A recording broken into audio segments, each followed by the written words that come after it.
له موره را جدا کړي، له قبره مو را روان کړي. نو بیا چې حضور لوی سو د مور ارمان پاته و، ده به کله کله دا ویل چې الله کاش کې نن د محمد مور ژوندی وای او محمد صلی الله علیه وسلم په منځه ولاړ وای او زما مور راته ویلي وای چې یا محمد تعال راشه، ما به قسم دی سلام پکې ګرځولی او ما به لبیک یا امې، ای مورې څه وایې زه به د تا ته حاضر یم. نن انسانانو د مور څو قدر کړی دی.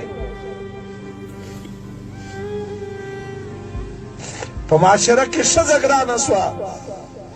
قسم دی دې ځوانانو ته وایم چې نن واپس واستئ که تاسې د مور پښې پرېنځولې او دا اوبه مو وڅښلې دا به ستاسې د مغفرت ذریعه جوړه شي. دا د جنت اسباب دي. د پلار احترام، د اهل علم احترام.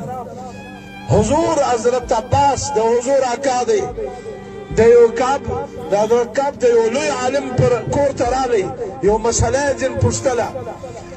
دا مسلې په پوښتلو په وخت کې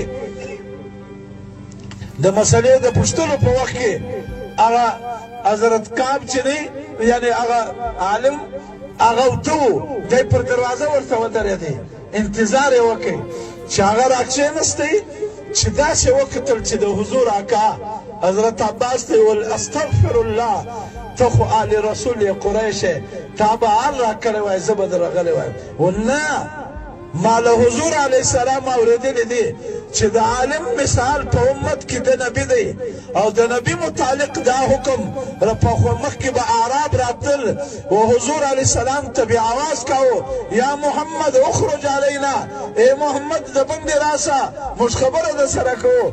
نو الله قرآن نازل کړي ولو انهم صبروا حتی تخرج الیهم لکان خیرا لهم، که دغه اعراب صبر کړی وای ای محمده چې ته وروتلی وای دا به بهتره وای. نو ما د دې آیات باندې عمل وکړئ، تعلیم یې ما ستا د کور کې انتظار وکړئ، ما چې دی راوځي نو د ده په خوب کې خلل نسي را. نو دا د حضور اکا د عالم کارنامه در ښولې ده چې ته د هغه ادب احترام وساته.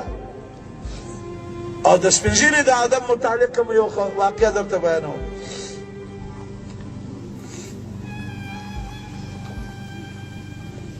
حضور علیہ السلام په مجلس کې حضرت عمر ناستو اور حضرت ابوبکر صدیق ناستو رضی اللہ عنہ. حضرت عباس قریش غصه کړی و را روان د حضور اکا دی. نبی علیہ السلام و ابوبکر ته وایي چې ای ابوبکره دا زما اکا دی عباس او غصه معلومېږي را روان دی، سپین کالي اغوستي دي، بیا به د ده اولاد د دغه حیثیت کالي اغوندي. دا خبره یې ورته وکړه. ابوبکر پوه شو حالانکې په اسلام کې وروسته داخل شوی دی او قرباني یې په اسلام کې وروسته ده، لیکن مشر دی د حضور اکا دی. چې را نږدې سو ابوبکر د حضور له مجلسه لرې سو، چې لرې سو او هغه ته ځای ورکړي.